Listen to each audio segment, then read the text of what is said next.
Hello everyone, welcome to my channel. Keep it simple but significant. I am your host Sasi. Let's start today's discussion. आपको video का PDF चाहिए तो comment section में link मिल जाएगा, आप Telegram group join कर सकते हैं. Who among the following joined Mahatma Gandhi during the Champaran struggle? तो चंपारण स्ट्रगल हुआ कब था? तो ये हुआ था 1917 में और ये पहला सत्याग्रह मूवमेंट था जो कि इंस्पायर्ड था बाय द गांधी. और इसमें महात्मा गांधी जी का साथ किसने किसने दिया था? तो ये थे राजेंद्र प्रसाद एंड अनुग्रह नारायण सिन्हा. ये दोनों लोगों ने इनका साथ दिया था. ओके, आंसर है आपका सी. Who among the following known for establishing a secret radio transmitter with the बाबू भाई प्रसाद during freedom struggle? तो freedom struggle के दिनों में सीक्रेट रेडियो ट्रांसमीटर को ऑर्गेनाइज किया था, इस्टेब्लिश किया गया था बाबू भाई प्रसाद के साथ मिलकर. तो ये किया गया था ऊषा मेहता के द्वारा. ओके, और Usha Mehta is known for running a secret Congress radio during freedom struggle. और ये ग्रेजुएटेड थी फ्रॉम बॉम्बे यूनिवर्सिटी और इन्होंने क्विट इंडिया मूवमेंट को ज्वाइन किया था 1942 में. और इन्होंने सीक्रेटली बाबू भाई प्रसाद के साथ इस्टेब्लिश किया था सीक्रेट रेडियो ट्रांसमीटर. और she was repressed by the British to disclose the names of her colleague. लेकिन इन्होंने रिफ्यूज़ कर दिया अपने कलीग्स का नाम बताने के लिए. और फिर उसके बाद जब हमारा देश आज़ाद हुआ तो उसके बाद इन्होंने बॉम्बे में लेक्चरर का पद संभाला था. इन विच ईयर अनुशीलन समिति वॉज इस्टेब्लिश्ड? तो अनुशीलन समिति जो है किस ईयर में इस्टेब्लिश हुआ था?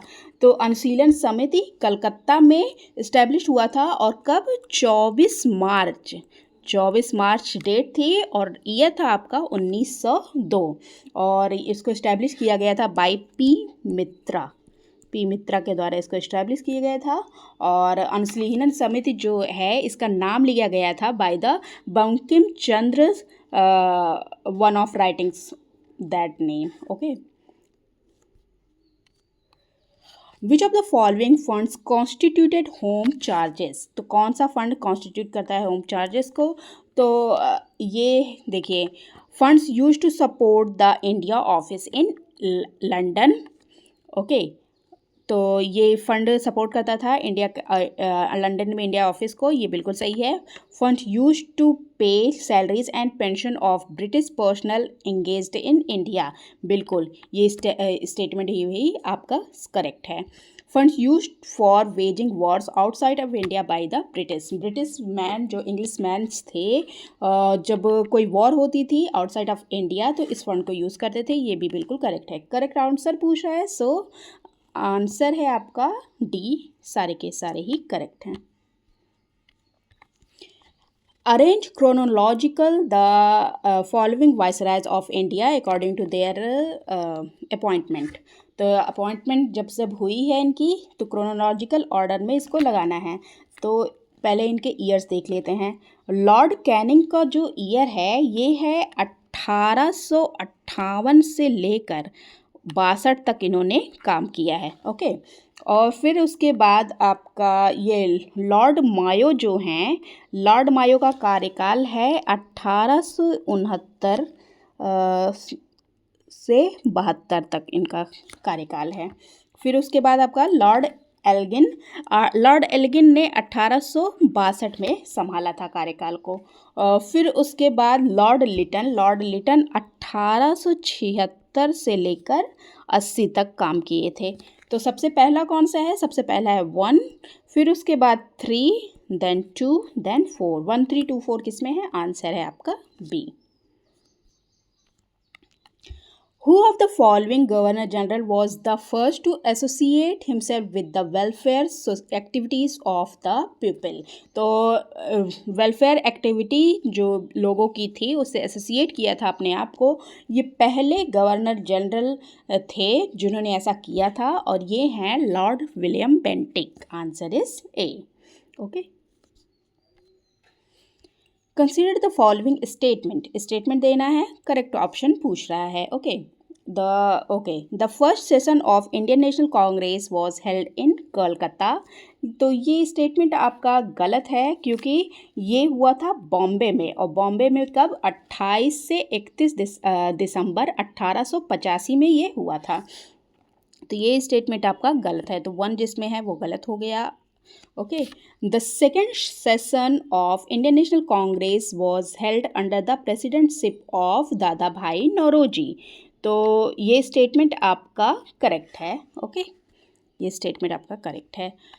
Both Indian National Congress and Muslim League held their session at Lucknow in 1916 and concluded the Lucknow pact.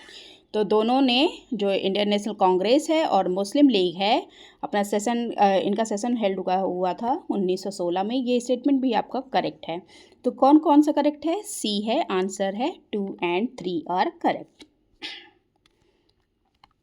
Who among the following started the newspaper Amrita Bazar Patrika. तो अमृत बाजार पत्रिका को किसने स्टार्ट किया था? तो इसको स्टार्ट किया गया था 1868 में, और ये एक बंगाली डेली न्यूज़पेपर था। इसको शिशिर कुमार घोष के द्वारा इस्टेब्लिश किया गया था।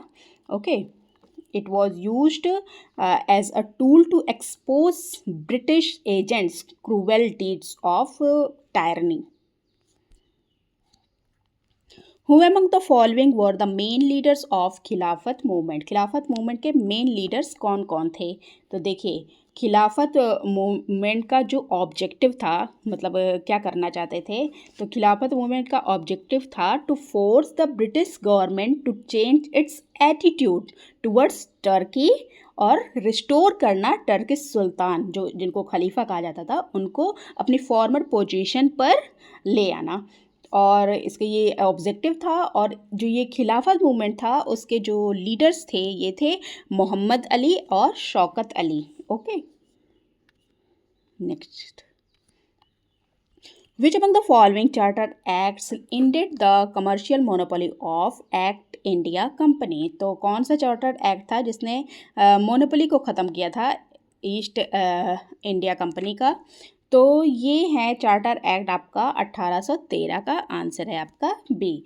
Charter acts of 1813 was an act of the parliament of the United Kingdom, और जिसने रिव्यू किया चार्टर को और इशू किया ब्रिटिश ईस्ट इंडिया कंपनी को, एंड कंटिन्यू किया कंपनी रूल इन इंडिया। और कंपनी का जो कमर्शियल मोनोपोली था वो एंड हुआ, except free trade and trade with China. Okay, that's all for today. If you like my video, please do like, comment, share and subscribe. Thank you.